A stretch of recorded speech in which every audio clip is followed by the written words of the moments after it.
the tail for the most part. Yeah, as far as racing out here, the only thing that I've really ever done, I said this yesterday broadcast, is that reverse KOM in Innsbruck. It's a good one for some really difficult force work. There is not many spots when it does head up into the uphill gradients that it's below 10%. It's a whole lot over that 10% gradient. Double digits is a lot of all you see. And then it flattens out through some of the little village sections where you can get a little reprieve, draft, get a little tactical, but it's mainly just punching with that high gradient. So we're going to see a lot of grinding in the RPMs. Here we go. We're going to be leaving the pens down in Innsbruck, right-hand turn out and right on over toward that leg snapper. Anybody going to hit out like we just saw from Ollie Jones? A whole lot of energy right from the get-go. I wonder if the riders are going to try and copy what we saw from the last race, Dave. Boy, it's hard to advise that, right? Takes a tremendous engine, courage, the whole package, that's for sure. But here we go. It looks like it's going to be our Taiwanese rider attacking this group, or at least picking the pace up here on the front.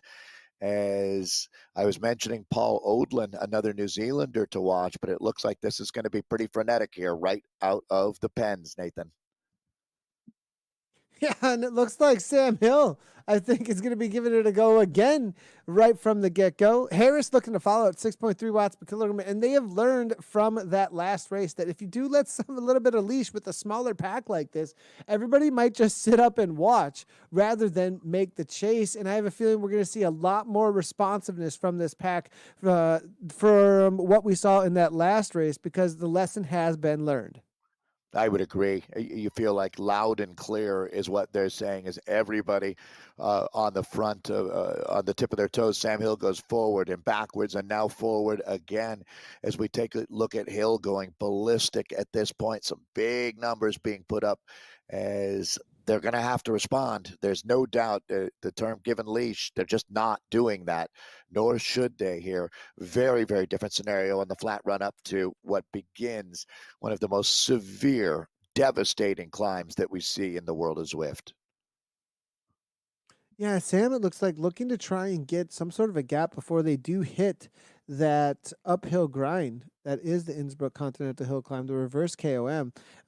Interesting that he's going for that. I'm wondering if he's just wanting that buffer. Here's the thing, that downhill, though, on the leg Right snapper, Dave, after the time leg and snapper, again, we have right. seen 10 seconds. Yeah, we've seen 10, 20 seconds close down so quickly within meters. So it's a really difficult one to try and stay away as a solo rider. And I think there's enough riders in this peloton that it's going to make it too difficult to really stay away. Now, if he gets a few to come with him, Look at that this. changes the narrative. Look at Sam Hill, the third time now. He is just burying it. But they're responding. It looks like Harris is not going to let this go. Han Yun Zhang has been very impressive out here as well. But this is Sam Hill, but he's backing off again, Nathan. So it's been these repeated surges up there. There's definitely a plan behind what they're doing right now. And I think it really is just softening up this group before we get to the leg snapper. You make an excellent point, though. Attacking on the leg snapper comes with a real price, as that long downhill definitely does not favor a solo attack. So you do want to time this one right. Odlin. Paul Odlin now quickly making his way to the front here in that World Elite Zwifters kit. I believe that's going to be Odlin. It is. Interesting. Now all back together. Now, is there something going on with Team Arrow here? I'm also wondering. I Have to mean, think so. we did see a teammate. I mean, Harris was the one that was closing it down, though, to his But wheel Sam Hill and goes also again, in an Nathan. Arrow kit. Sam Hill's gone from the front to the back to the front to the back. He's like stocking the shelves in a supermarket right now. And now he goes back up to the front again here. So there's got to be a method to this madness. I don't know what it Yeah, is. 6.7 watts per kilogram. I mean, that's no joke. This is looking to immediately get a gap here. He's 169, 171 beats per minute, 538 watts. This is a full on attack now at this point. It looks like he's trying to cause some separation and some hurt in the legs for the rest of the riders. And Sam, he's just being He's absolutely succeeding. relentless. Yeah, and he's doing exactly what you're saying, Nathan. Is there's going to be riders right now who are burying themselves just trying to hold on. Sam Hill has really changed the script on how we've seen this course raced. Typically, it's been piano very, very slow, easy racing until they get to the bottom of the climb. Not the case with the Asia and Oceania group that we're racing now. Again, you see Odlin, there's 2 world elite Zwifters here, but moving back up to the front. I expected to see Paul Odlin attacking on the leg snapper, and it looks like so did everyone else here as they're covering that move. Sam Hill back again to the front. That's going to be the Indonesian rider Tabalong there doing a nice ride right now. Yeah, Tabalong there also in the World Elite Zwifters kit as he jumps onto the second wheel of Sam Hill, drafting now at this point, making sure he's in a good spot. They're bumping it up into 8.3 watts per kilogram. Way more aggressive than anything that we saw yesterday prior to the reverse KOM here. Han Yun Heng now making some moves as well out of Taiwan. He comes up over the top and nicely done as he jumps in on the wheels. Now we're going to see the section that we were talking about. Here's the thing, Dave. There is a little separation up ahead with 3 or 4 riders pressing on. There could be a few riders off the back because of this. Nick Scolari watching out now. We saw this earlier. Marley May is unable to hang on with the group necessarily and had to put in a massive effort to get back on terms with the Women's Americas crew. And that may have been what was the nail in the coffin for her climb as well. So don't want to get off the back of this group so quickly. Yeah, can't put yourself behind the 8 ball, as they say. And as you can see, they're not. This group has been very, very attentive out here, Nathan. Everything together. Only 9 riders will have a sense of satisfaction. Well, I shouldn't put it that way, but only 9 riders will be feeling good about their position after this race because 8 will be racing again in Crit City, the third and final race of this grouping, Asia and Oceania, and 1 rider will be joining Ollie Jones and heading to the World Championships and adding to his national team's numbers. Taking a look here, Nathan, Han Yun Zhang has been impressive. He's on the same Canyon team, trade team. That's going to be another arrow attack. I'm thinking Sam Hill might be the culprit. Yep. He just continues to make these moves nonstop. Sam Hill is just so relentless. I'm loving to see these moves. Nice job by him as I just like to see the action that he is putting into this race right now. Barry now responds going across at 7.3 watts per kilogram. If he gets a couple to come with him, this becomes a threatening situation if they can start working together. Now, prior to the climb, though, if you have a pure climber in this group, they're not quite as worried about this. They're going to be like, look, and they've probably done plenty of research when it comes to who's making these start here. They might know a little bit more about Sam Hill and, letting 5 to 10 seconds go. If you really believe in your climbing ability, that can get shut down pretty quickly if you're trying to make moves like we saw yesterday when it came to Christian Kolczynski up and over the top, as well as Justine Barrow. They just walked away. There was a solid minute or more with those riders. So 5 seconds, not a huge threat, but if Sam Hill's a climber out here, then that becomes a little bit different story. Another New Zealander, Thomas Barry, joining. That'd be the perfect guy, to tell you the truth, for Sam Hill to have with him now, as this is your vanguard, the lead of the race. We get a good in-cam look at Thomas Barry here. Looking like an old school throwdown right now. Loving this. Thomas Barry, BL13 is the team, a premier squad at the world level. And Barry now with Sam Hill, they're opening up a 5-second advantage here on the group. They're going to try to take this down to a 2-rider race, and they're effectively doing a pretty good job of it. The real climbing begins here in just a few moments. Quick little reminder of what you are tuning in for on the formats. If you're just tuning in with us and you're wondering, okay, what's going on here? Race 2, race 1, race 3, wait a second. What's happened is we had a race on Rule Mapul just a moment ago. Ollie Jones taking the first spot by winning outright. 1 place awarded for first across the line when it came to Rule Mapul. Then it was for this race here that we're seeing in front of us. Race number 2, we had qualifiers come through, 15 riders starting for this race. And the first rider across the line on the Innsbruck reverse KOM is going to be the next one who qualifies for the World Championships. Then we will see on the next race after that, 8 of the riders will qualify to the next race, 2nd through 9th place on this hill climb, to make it into the bell lap for race number 3. But only 3 spots will be awarded from that race in order to get into the World Championships. And it will be a first across the line sprint for an arch in the Bell Lap. We'll get to that whole format for that final race after this, but that's what you're watching currently for the World Qualifiers, Continental Qualifiers for Oceania and Asia right now.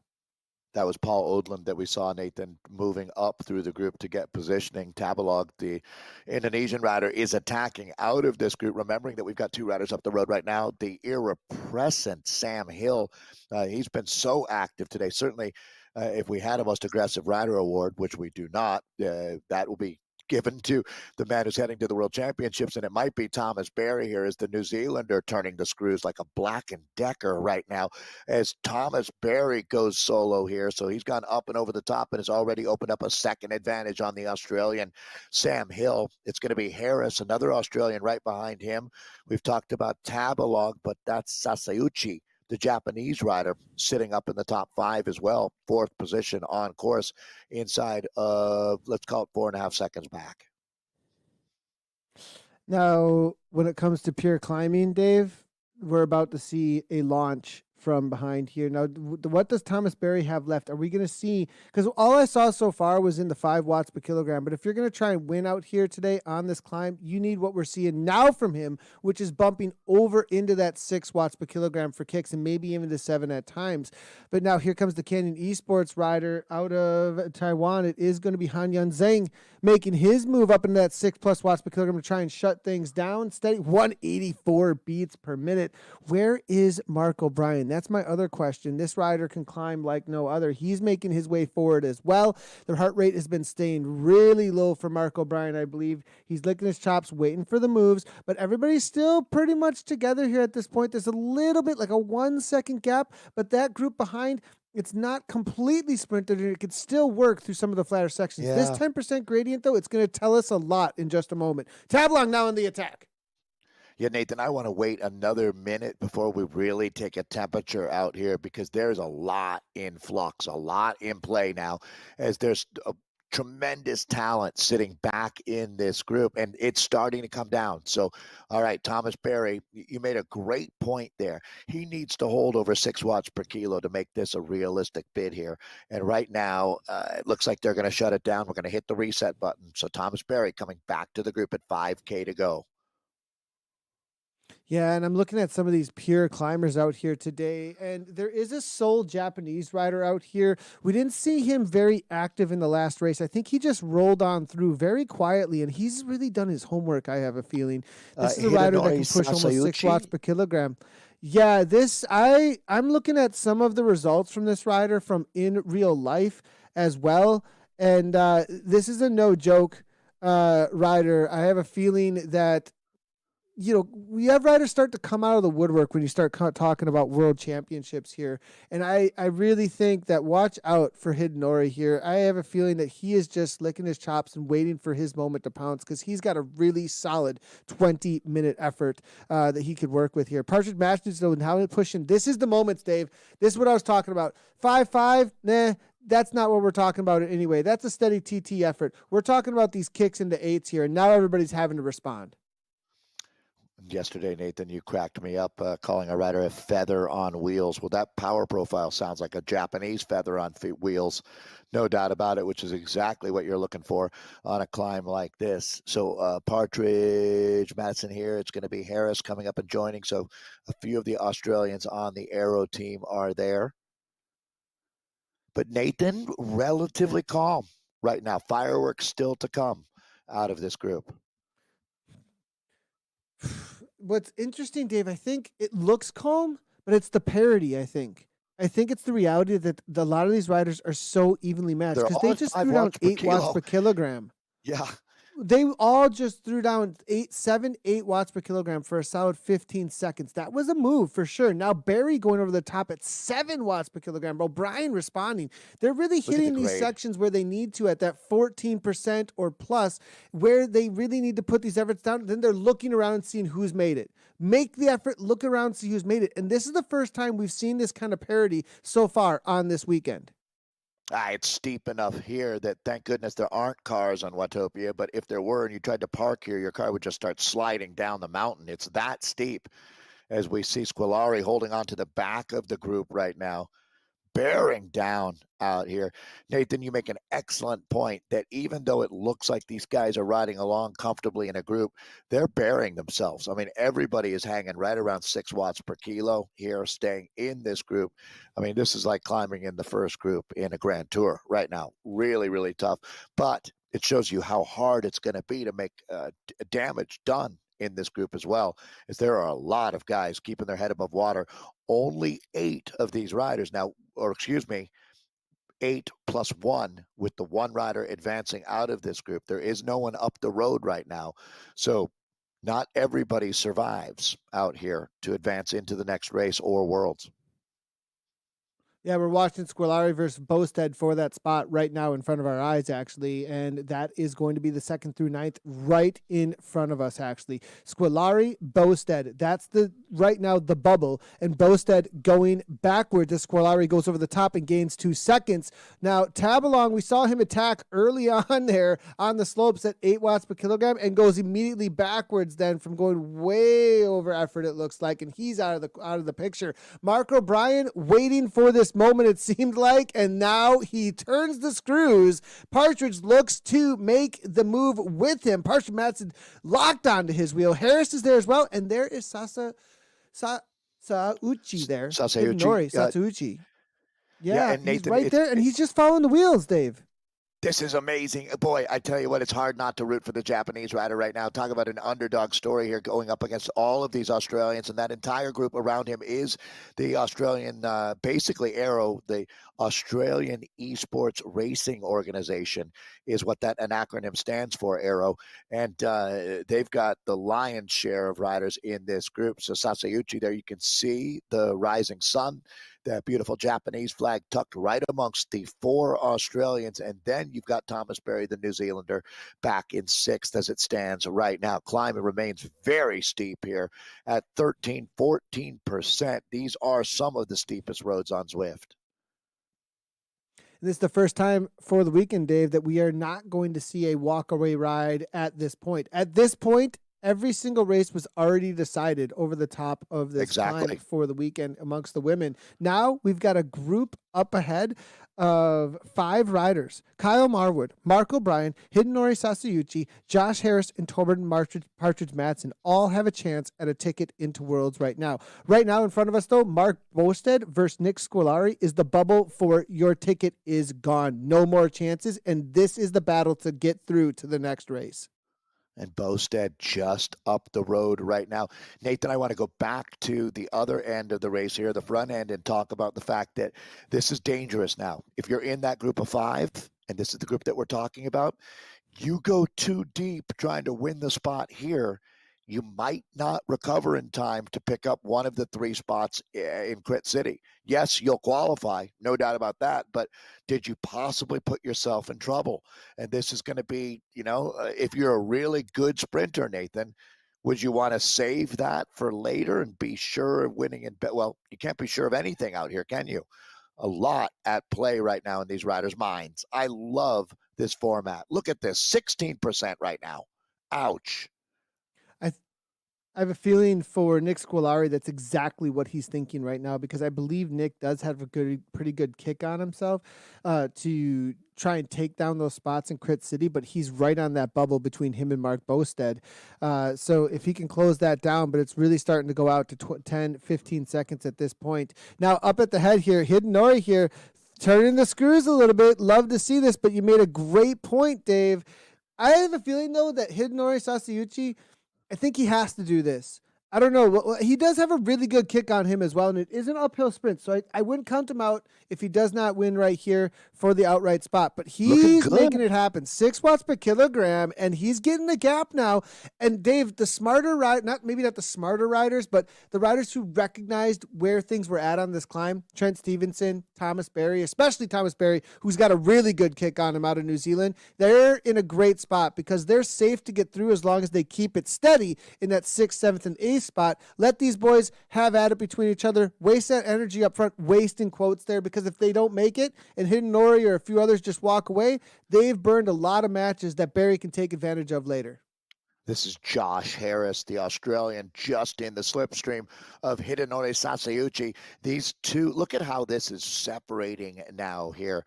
Like the egg white and yolk, it's not hanging together. It looks like two riders right now are going to be on the front. As this is going to be, well, it is coming back. What a battle royale we're witnessing as they come inside of 2.2K to go now on that odometer. So we'll watch that roll down. It does not get easy at any point out here, and the counterattack is coming.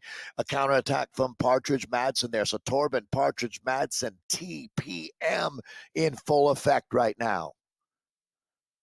Yeah, and you did see on the flatter sections for a moment there, I think the reality of the power profiles and the weights of the riders there with Sasayuchi on the flat section, unable to hold quite as much of the raw watts, while Partridge Madsen and Harris coming right on through on the flat with some speed and then taking that into that uphill with a little bit of a punch. Sasayuchi gets right back on terms on this 10% gradient. I think that Hidenori, he really needs to take advantage of these high gradient sections to try and put these other riders on the back foot. But as you see, he had to respond there, and he's way up on the heart rates here. I'm not sure what his max is. Maybe he beats over 200, but he may be on the back foot a little bit here. But now everybody, they've got 4 that have made it. I believe Marwood is off now. So now we've got 4 riders in it. Torben Partridge Madsen, Josh Harris, Hidenori Sasayuchi, and Mark O'Brien. They're all in for punching their ticket to the Worlds. So they have not made their world's team yet. The Australians, though, right now are still looking for their first ticket to the Esports UCI World Championships on Zwift. And I must say, Nathan, you would think that there'd be a bit of a combine happening there, because the worst case scenario is the Japanese rider walks away with that spot. The Australians, I mean, even though they're not on a team together yet, they still collectively have to have the same mindset here. If you're not going to get it, you want it to be one of your countrymen. 1.7 kilometers to go, and those tactics might start playing out in front of us now as Sasayuchi goes to the back of that. 3 up from Australia. Mark O'Brien pressing on 6.8 watts per kilogram, 7.5 and 6. I mean, this is crazy. Into that 14%, 13% gradients here at 6.5 watts per kilogram right now. The Pierre climbers have made their stamp on this. Great battle to see all the way to the top. We'll see if Australia can pull it off with 3 here against the sole Japanese rider. 1 ticket, though. I don't think there's any love lost between these Australians. I think every one of them want to get into Worlds, though, Dave. We'll see what plays out here in just a moment. We're into 1.6K to go to the finish.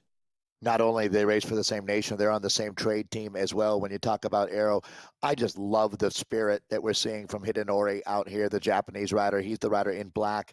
It would be, I would have to say, Nathan, maybe not an upset per se, but when you're outnumbered 3-1 in the final group, people don't think that your chances are going to be all that great. And the Australians are trying to crack the code on how to break this man, and they are not doing it. Hidenori is showing exceptional talent right now.